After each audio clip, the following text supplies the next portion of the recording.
And welcome back here to Live Now from Fox. I'm Andrew Kraft. So we want to move on to more of these top stories.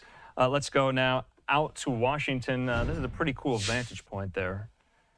You see the Washington Monument in full relief. We are learning today that all 67 bodies have been recovered from the Potomac River after last Wednesday's mid-air collision between that Army Black Hawk helicopter and the American Airlines regional jet flight 5342. Earlier today on the House floor, we weren't able to get this to you live. We want to show you, though, nonetheless, members of Congress from states and districts who lost one of their own constituents on these flights. They held a moment of silence on the House floor today. Let's listen.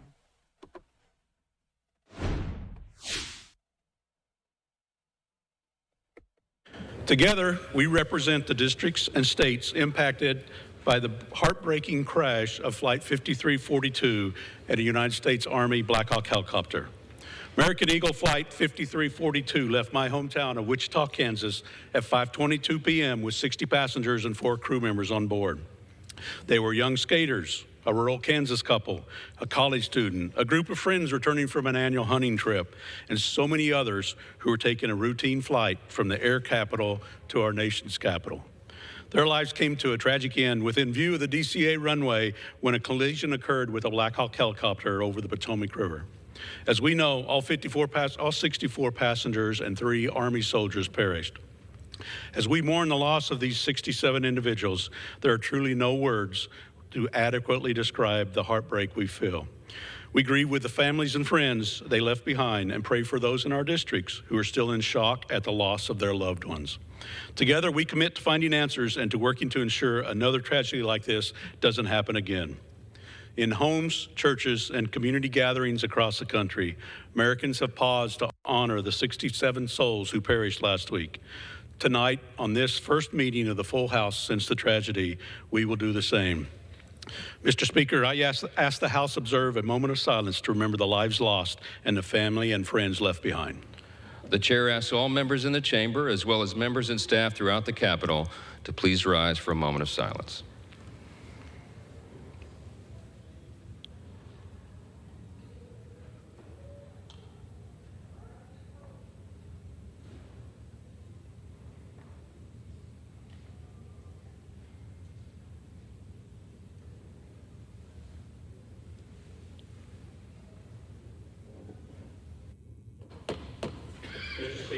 Back.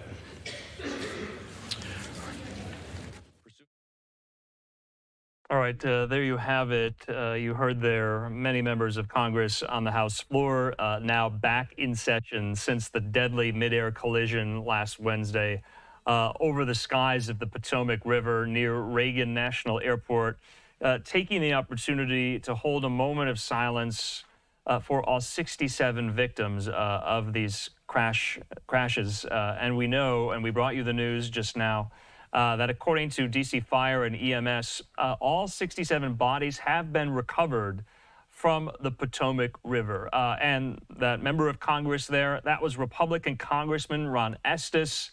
He represents the Wichita, Kansas area.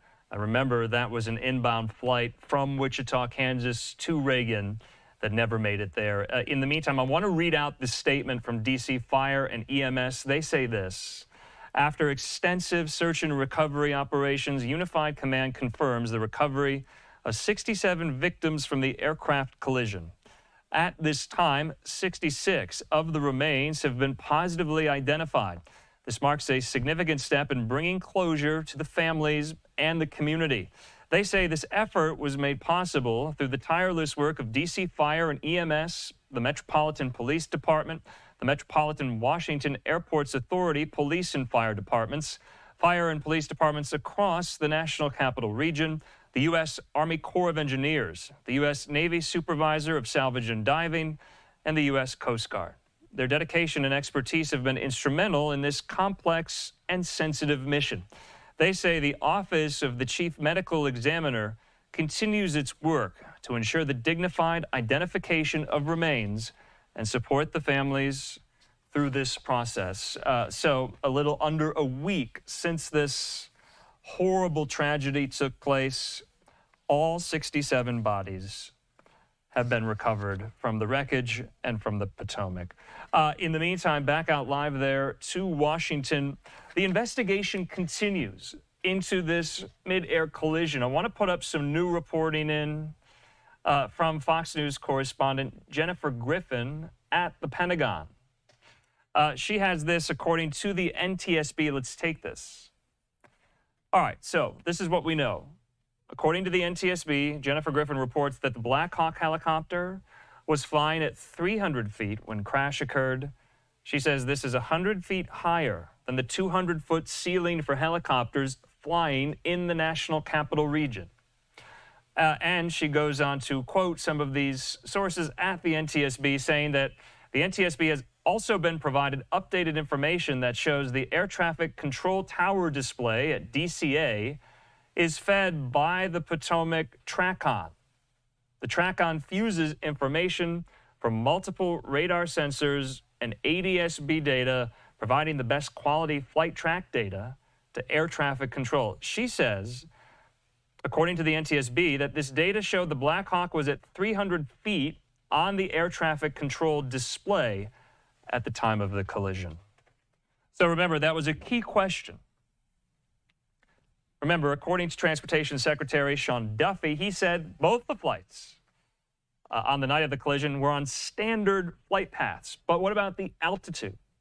The NTSB essentially saying that the Black Hawk helicopter was flying at about 100 feet above its cleared altitude in that restricted airspace. Now, remember, since the crash, Reagan National Airport has restricted the airspace to any helicopter traffic. We also know there's some key questions going on about staffing levels inside the air traffic control tower at Reagan. Sean Duffy, the Secretary of Transportation, confirming the tower at Reagan was short-staffed on the night of the mid-air collision.